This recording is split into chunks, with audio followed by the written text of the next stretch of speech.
Tête d'affiche incontournable du cinéma hollywoodien dans les années 90, la comédienne Anne Heche se trouve actuellement dans une situation extrêmement critique.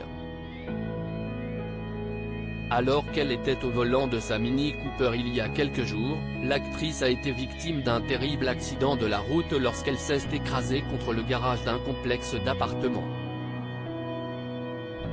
Après ce premier choc, Anne Heche a redémarré son véhicule de manière excessivement rapide, avant de rentrer en collision avec un autre complexe d'appartements. C'est à ce moment-là que sa voiture a pris feu. Hospitalisée d'urgence, la comédienne est actuellement dans le coma, tandis qu'une enquête pour conduite en état d'ivresse a été ouverte contre elle. Malheureusement, les dernières informations dévoilées jeudi 11 août 2022 par le magazine American People ne sont absolument pas rassurantes. À cause de son accident, Anne a subi une grave lésion cérébrale anoxique et reste dans le coma, dans un état critique. On ne s'attend pas à ce qu'elle survive. Cela a longtemps été son choix de faire don de ses organes et elle est maintenue sous assistance respiratoire pour déterminer si certains sont viables, a indiqué l'un des représentants de l'actrice dans un communiqué publié au nom de la famille Heche.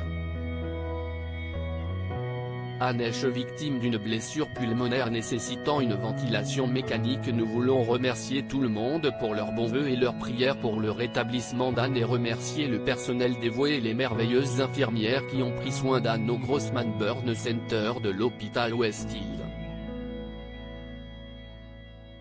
Anne avait un grand cœur et a touché tous ceux qu'elle a rencontrés avec son esprit généreux. Plus que son talent extraordinaire, elle a vu répandre la gentillesse et la joie comme l'œuvre de sa vie, en particulier déplacer l'aiguille pour l'acceptation de qui vous aimez. On se souviendra d'elle pour son honnêteté courageuse et elle nous manquera beaucoup pour sa lumière, a poursuivi la famille de l'actrice.